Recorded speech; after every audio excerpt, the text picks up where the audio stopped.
guys, so I just installed another one of these Genie 3055s. Replaced an old LiftMaster 3575. Comes with the keypad, 2 remotes, it's a belt drive. It comes with this wall button. So I'll go ahead and run this down.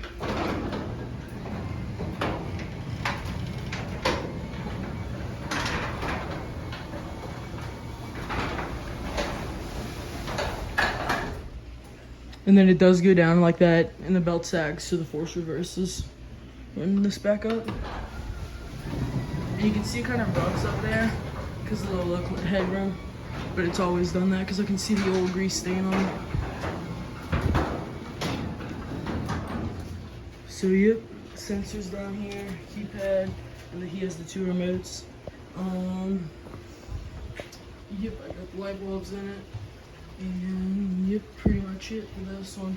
We reused the old wiring because it's all behind that, and some of the sensor wires are behind the wall a bit and painted over. But you can see I run this down. Oh, I thought Genie used to do that too. I hit the button. It's the belt drive. The wiring's ran. It gets a little to that side when it gets up there.